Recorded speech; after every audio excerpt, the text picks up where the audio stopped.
10:03 here on SENZ in the mornings, and football fans around the country were wondering what's happening with finding the next All Whites coach to take over from Danny Hay. Originally they were expected to be announced mid-January, the candidates, and well, now it's February, and there's finally been some news. John Herdman was reportedly their preferred candidate. This is what New Zealand Football CEO Andrew Pragnell told News Hub last night. We're still in dialogue and positive communication with them and their intent to come here. Having said that, you never know how these things play out. So post-March, we'll sit down, review where we're at, see if things have changed in terms of the personal circumstances and take it from there. But since then, it has been revealed that Herdman isn't going anywhere. And the All Whites are back to the drawing board in Logan. Swinkles has the update on this. I believe Herdman has released his own statement on this matter. Yes, this coming via Canada Soccer. He has said success at this level will always be invite opportunity. I've received several offers in recent months, all of which I have turned down, including an offer from New Zealand Football. To our Canadian players and our fans, I want to reiterate my commitment to Canada Soccer and the growing of this program. We still have a job to do, and the objective is to take this team to the next level in 2026. Okay, thanks very much for that, Logan, and that just really released from John Herdman and Canada Football. So joining us now on SENZ in the mornings is someone who was at the last World Cup attended by the All Whites, a man of many talents, including producer of Sky Sports Football Fix, the one and only James McOnie. James, good morning to you. What do you make of this circus? Can I call it a circus yet? Smithy, so much drama. We're so lucky we didn't pre-record this segment, aren't we? Because there's stuff happening all the time.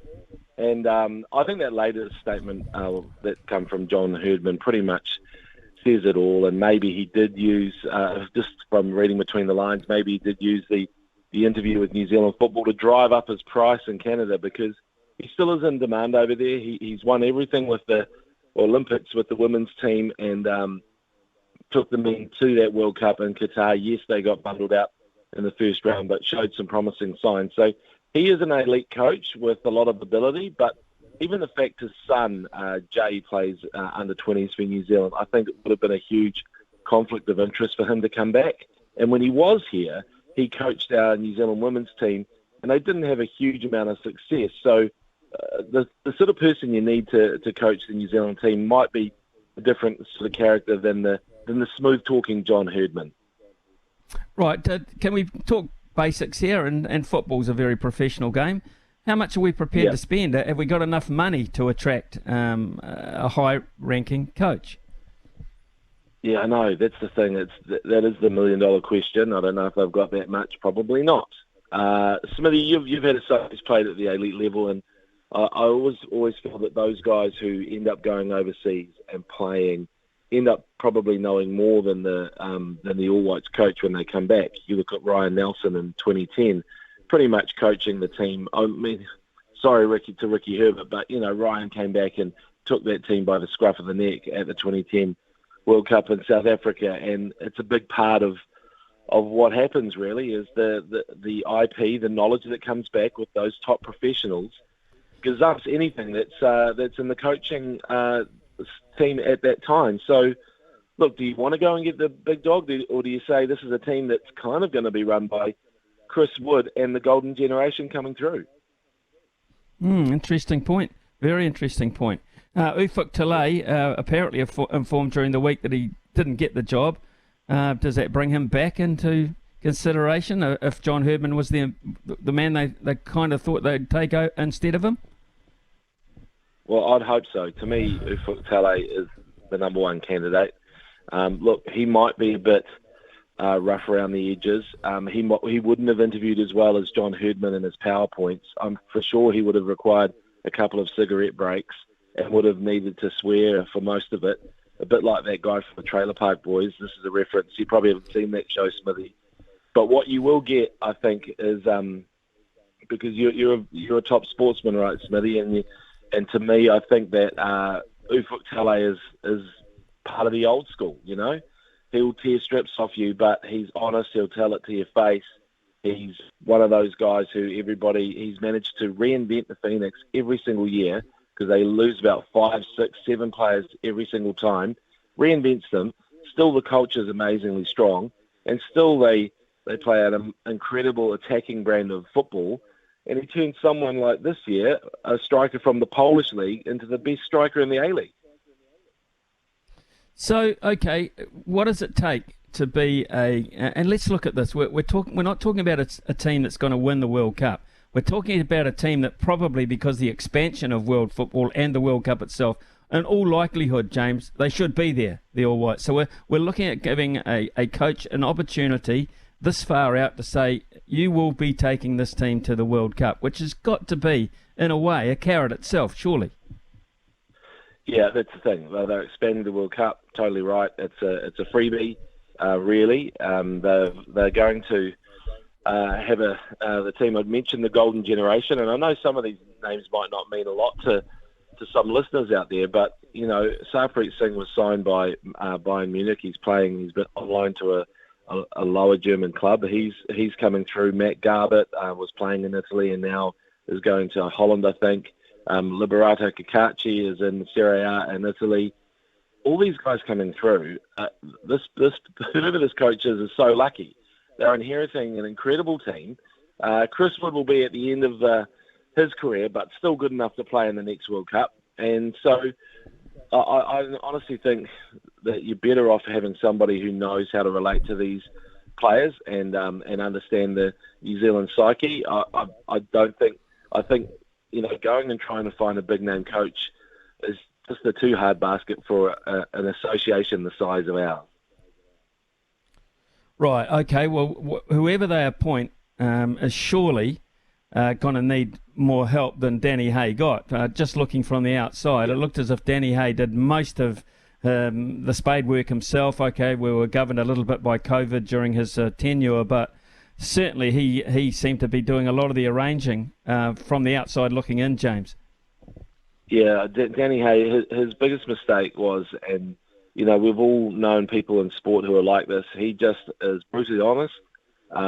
He wouldn't suffer fools. If he saw something that wasn't right for his team, he'd spell it out. So he had a lot of people at New Zealand football offside with him, and when they got the chance to get rid of him, they just thought, well, let's get rid of Danny. He's been mean to me. Pretty much, I feel like that's part of it, because if you look at what was going on the pitch, if it wasn't for a silly VAR decision, we would have gone into extra time against Costa Rica, and who knows, we could have just been in Qatar as well. So, look, I like what Danny Hay brings, but to be honest, I think the old school, and maybe Ufuk's part of that too, are getting phased out, and I feel like it's actually, they've just got to be careful there, because you can have as many new school coaches come and impress you in an interview and say the right things, but anyone can say the right things. The proof is in the pudding, and whether somebody, it doesn't mean that they necessarily think the right things or are behaving themselves, when they're just not being interviewed or watched or whatever. So I always feel like, if you've got someone who is a chain-smoking, potty-mouthed, grumpy, sort of stomping coach on the sideline, an Aussie in the case of Ufuk Talay, who cares? As long as he's actually really good at what he does and the players are happy, then you've got a great coach. Right, let's look at what's coming up for the All Whites. My understanding is that they have matches again next month at Eden Park and Sky Stadium against China. But at this point, just looking at the timeline or listening to the timeline I just heard from Andrew Pragnall, they won't have a coach at that point. How does that work? They'll probably just have an interim coach. They're talking about Darren Baisley, who's been involved in a lot of New Zealand teams, and I guess that's all they can do. And presumably the selection will be relatively conservative, or in line with what's been picked in recent times. So I guess that's all they can do. If they can't nail someone down and find their preferred candidate, they're in a quandary. But it's the start of a World Cup cycle.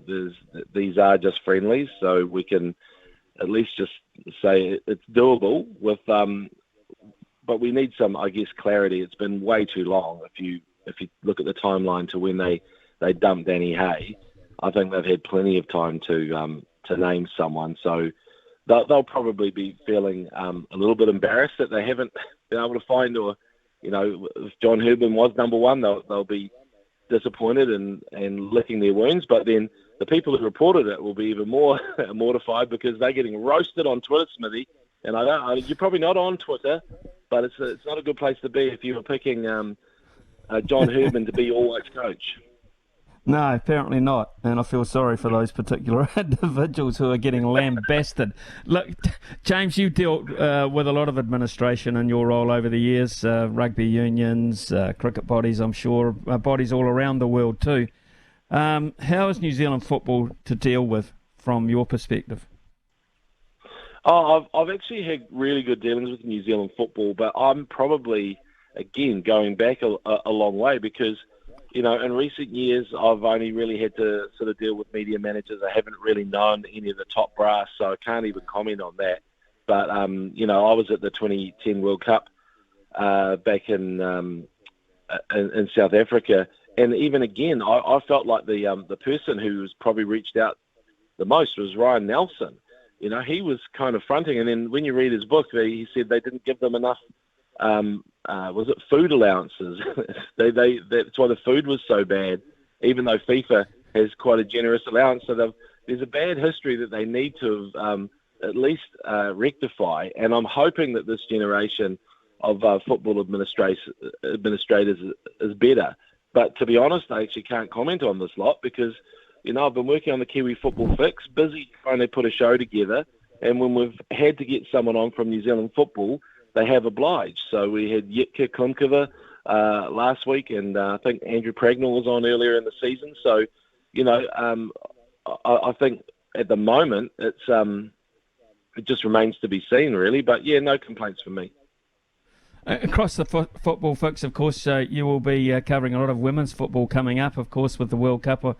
Not that far away, James, to be fair, just a matter of months. I'd imagine it would be a major focus then with this opportunity. And will we cash in on what's about to happen on our shores? That's a big question.